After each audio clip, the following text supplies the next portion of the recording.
quelques mois avant sa mort, provoquée par les coups portés de Bertrand Cantat. Marie Trintignant, grande comédienne mariée à l'acteur Samuel Benchetrit, avec qui elle a un fils prénommé Jules, lui fait part de son intention de se séparer de lui. Cette rupture, Anne-Sophie Jeanne y revient plus en détail dans les pages de son livre Désir noir, publié ce mercredi 15 mars aux éditions Flammarion. À l'époque, la fille de Nadine et Jean-Louis Trintignant ne s'attend pas à avoir un coup de foudre pour Bertrand Cantat, leader de Noir Désir, qu'elle rencontre lors d'un concert en vue de la préparation de son rôle de Janis Joplin. Leur mise en relation a lieu grâce à Anne, amie de Marie et sœur de Bertrand Cantat, à qui elle avoue son coup de foudre. Pour Marie Trintignant, cette histoire d'amour apparaît comme une évidence. Le réalisateur Pierre Salvadori l'a expliqué à Anne-Sophie Jeanne, elle l'avait rencontré et elle avait décidé de quitter Samuel. Ça ne m'a pas surpris. Elle était incapable de rester avec un homme pour de mauvaises raisons. Cette rencontre l'avait bouleversée et elle était très amoureuse.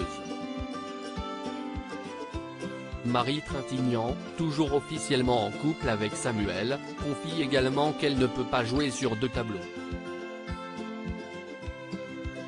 Marie m'a expliqué qu'elle était incapable de tromper quelqu'un parce qu'elle avait trop mauvaise mémoire et qu'elle n'arriverait jamais à se rappeler ses mensonges et donc à avoir deux amants.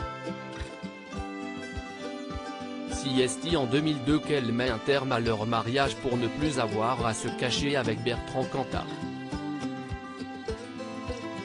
Samuel Benchetrit ne la retient pas, conscient qu'il ne pourrait pas faire grand-chose pour aller à l'encontre des sentiments de la mère de son fils. Samuel est resté très discret. Ils avaient l'air de bonne entente.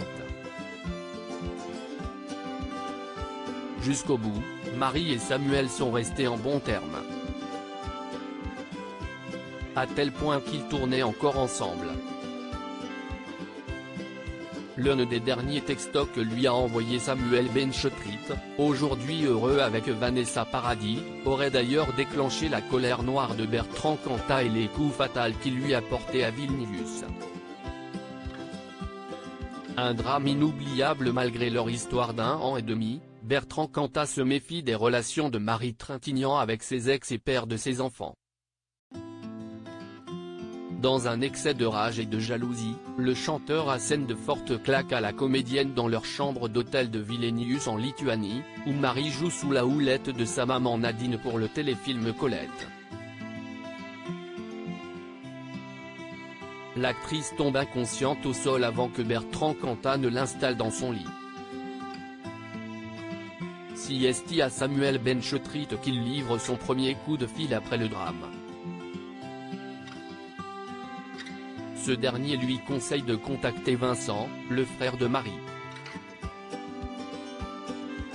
Si lui débarque sans avoir conscience de l'urgence qui se joue, Bertrand Cantat tarde à appeler les secours.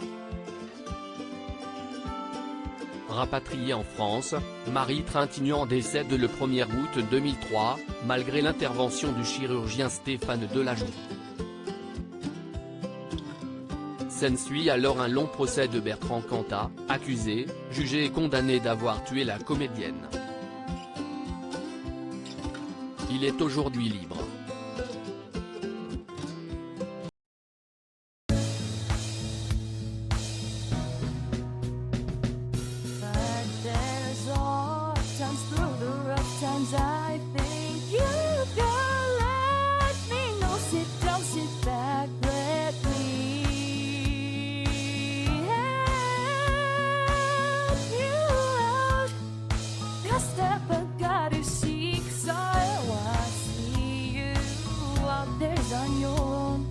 But you wish that I was things I would do to be strong, my love.